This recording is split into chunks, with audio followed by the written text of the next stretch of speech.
ಕಾಣುವ ಕಣ್ಣಿನಲ್ಲಿರ್ತದೆ. ತೊಳಪ ನಾಸಿಕ ಬೆರನೆಸರು ತಾವರದಲ್ಲದ ಕಮ್ಮು ಕಟ್ಟಿ ಹಿಡಿದಾದ ತೋಳು ವಿಶಾಲವಾದ ಹೃದಯ ಸುಂದರವಾದ ಮೈಕಟ್ಟು ಆಯ ಆಕಾರ ಅಂಗ ಸೌಷ್ಠವ. ಅವಳು ನಿಂತ ನಿಲು ತೊಟ್ಟ ವಸನ ಹಾಕಿಕೊಂಡ ಆಭರಣ ಮತ್ತೆ ಅವಳ ಮುಖದ ಓಜಸ್ಸು ತೇಜಸ್ಸು ವರ್ಚಸ್ಸು ಶ್ರೀಮದ್ ಗಾಂಭೀರ್ಯತೆ ಇದನ್ನು ಗಮನಿಸ್ತಾ ಇರುವಾಗ ಮಿತ್ರ ಉಸಿರಲ್ಲಿ 25 ಬೆಳಿಬಿಟ್ಟ ವರ್ಣನೆ ಮಾಡುದು ಎಂತ ಅದ್ಭುತ ಮರೆ ಮಿತ್ರ. ಇದೆಲ್ಲ ಕಂಠಪಾಠ ಮಾಡಿದಲ್ವೇನೋ ಮಿತ್ರ.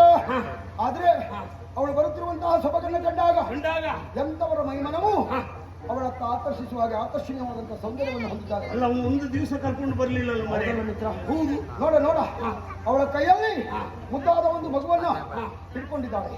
9 ತಿಂಗಳು 10 ತಿಂಗಳಿಗೆ ಹೆತ್ತು ತೊಳೆಲ್ಲ ಕೊಟ್ಟಿಲಾಗದಂತೆ ನಿಂತು ಎದೆಯ ರಕ್ತವನ್ನು ಮೊಲೆಯ ಹಾಲಿನಂತೆ ಕೊಟ್ಟು ಉಣ್ಣಿಸಿದ ಶಿಶು ಮಗು ಒಂದು ಗೋಳೋ ಅಂತ ಅಳ್ತಾ ಇದ್ದೆ.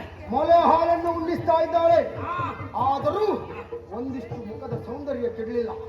ನಮ್ಮ ಕಣ್ಣಿಗೆ ಕೆಲಸ ಮಾಡುವುದು ಬಿಡುವುದಿಲ್ಲ, ಅವನೇ ಕಣ್ಣಿಗೆ ಕಾಣುವುದಿಲ್ಲ ಅನಂಗ. ಅವನ ಕೈಯಲ್ಲಿರುವಂತಹ ರವಿಂದ ಅಶೋಕ ಚೂತರ ಮಲ್ಲಿ ಕಡಿಯುವ ಎನ್ನುವ ಪಂಚ ಶರವನ್ನ ನಮ್ಮ ಅಂಗಕ್ಕೆ ಎಸಿತಾ ಇದ್ದಾನೆ. ಮಿತ್ರ, 5 ಇರುವುದು ನಿನಗೆ ಬಿಟ್ಟದ್ದು ಬೇರೆ. ಮಿತ್ರ, ಮದನ ಮೋಹನ ಉನ್ಮಾದನ ಸಂತಾಪನ ವಶೀಕರಣ ಅದರ ಪ್ರಭಾವದಿಂದ ನಿಂತುಕೊಳ್ಳಿ ನಿಲ್ಲಿಕ್ಕಾಗುವುದಿಲ್ಲ. ಕೆಲಸ ಮಾಡು, ಮಲಗುದ ಸರಿಯಾದ ವ್ಯವಸ್ಥೆ ಬೇಡುವುದು. ಕುಳಿತು ಕಾಲು ವಿಳಂಬಿಸುವುದಲ್ಲ. ರೋಗಿ ಬಯಸಿದ್ದು ಹಾಲು, ವೈದ್ಯ ಕೊಟ್ಟದ್ದು ಹಾಲು. ವಿಚಾರಿಸುವುದು ನಮ್ಮ ಕೆಲಸವೇ. ನಾವು ಏನನ್ನ ಎಣಿಸಿ ಬಂದಿದ್ದೇವೆ. ಕೃಷಿಕನ ಹೆಂಡತಿಯನ್ನ ಇತ್ತ ಕಳುಹಿಸಿಕೊಡು, ಮಗು ಸಹಿತ ಕಳುಹಿಸಿಕೊಟ್ಟಿದ್ದಾನೆ. ನೀನು ಏನು ಇಚ್ಛೆ ಪಡ್ತೀಯೋ ಅದಾಗಲೇಬೇಕು. ಮಾಡಿದ್ದೆ ಮಾತು, ಮಾಡಿದ್ದೆ ಕಾರ್ಯ. ಮಂದಿ ನಾಡಿನ ಯುವರಾಜ ಮರೆ, ನಿನ್ನ ಮಾತನ್ನು ಮೀರುವವನು ಯಾರಿದ್ದ ಇಲ್ಲಿ? ನನಗೆ ಬೇಕಂತಲ್ಲ, ನಿನ್ನ ಭವಿಷ್ಯ ಒಳ್ಳೆದಾಗಬೇಕು. ಮಿತ್ರ, ಅನುದಿನವೂ ಅನವರತವು ನನ್ನ ಅಭ್ಯುದಯಕ್ಕಾಗಿ ಹೋರಾಟ ಮಾಡುವವನು. ಆದ್ರೂ ಇವತ್ತು ನನ್ನನ್ನು ಹೊಗಳುವ ರೀತಿ ಕೇಳಿದ್ರೆ ಮಿತ್ರ, ಕಾಲ ವಿಳಂಬ ಮಾಡುವುದಲ್ಲ. ರಸಮಯ ಸನ್ನಿವೇಶ ಹಾಳು ಮಾಡುವುದು ಬೇಡ. ಮಾಲತಿ, ಎದಿದ್ಯಾ? ಆಗಾಗ ಕೃಷಿಕ ನನ್ನಲ್ಲಿ ಹೇಳ್ತಿದ್ದ. ಕೃಷಿಕ ಮಹಾಬಲ ಇದ್ದಾನಲ್ಲ, ಅವನಿಗೆ ನಾವು ಒಳಗೆ ಮಹಾಬಲ ಅಂತ ಇಟ್ಕೊಂಡಿದ್ದೇವೆ. ಹೌದು, ಇದು ಮಾಲತಿ. ಮಹಾಬಲ ಮತ್ತು ಮಾಲತಿ ಎಲ್ಲ ಪ್ರೀತಿ ಒಟ್ಟೆ. ಮಾಲತಿ, ಯಾಕೆ ಒಮ್ಮೆ ನನ್ನನ್ನು ನೋಡುತ್ತಾ ನೀನಲ್ಲೇ ಮಾಲತಿ ಈ ಕಡೆ ಸ್ವಲ್ಪ ತೇಲುತ್ತಿ. ಮಾಲತಿ, ನಿನ್ನ ಮುಖಕಮಲ ಅರಳಿ ಹೋಗಿದೆ ನೋಡು. ಇದ್ದು ತೀಡಿದ ಮುಂಗುರುಳು, ಬಂಗಾರದ ಮನೆಯಂತಿರುವ ನಿನ್ನ ಹಣೆ, ಆ ತುಟಿ ತೊಂಡೆ ಹಣ್ಣನ್ನು ಇಬ್ಬಾಗ ಮಾಡಿ ಇಟ್ಟ ಹಾಗೆ. ನೋಡು ಮರೆ, ಯಾರಿಗೆಲ್ಲ ಹೊಗಳಬೇಕು ಅವ್ರನ್ನೇ ಹೊಗಳಬೇಕು. ಇವಳು ಎಂತದ್ದೇ ಇವಳು, ನೀ ಹೇಳಿದಾಗ ಬಂದು ಮಲಗಬೇಕು ಅವಳು. ಅಷ್ಟು ಕ್ರಮ ಕೈಗೊಂಡು ಬಿಡಿದ. ಹೆಣ್ಣು ಗಂಡು ಒಂದಾಗಬೇಕು ಅಂದ್ರೆ ಹೆಣ್ಣಿನ ಮನಸ್ಥಿತಿ ತಿಳಿಯುವುದು ಬೇಡ ಅಲ್ವೇನು? ಮಾಲತಿ, ನೋಡು, ಇನ್ನು ನಿನ್ನ ಭಾಗ್ಯದ ಬಾಗಿಲು ತರದ ಹಾಗೆ ಮಂದ ಗಮ್ಮನೆ ಕೇಳು.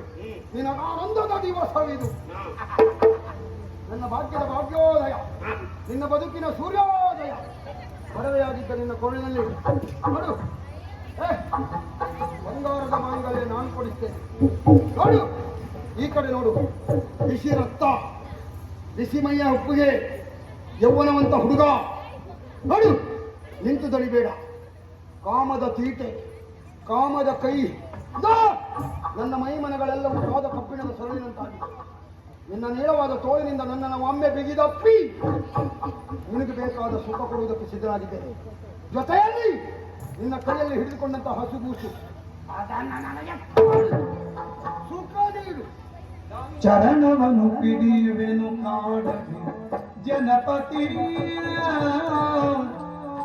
ಚರಣವನ್ನು ಪಿಡಿಯುವೆನು ಕಾಡಲಿ ಜನಪತಿಯೇ. ಗರತಿಯಾಗಿ ನಾನು ಮನ್ನಿಸಿಲ್ಲ, ಗರತಿಯಾಗಿ ನಾನು ಮನ್ನಿಸಿಲ್ಲ. ತರಳಗಿರುವುದು ನೋಡು ಬಡಿರುತ್ತಾ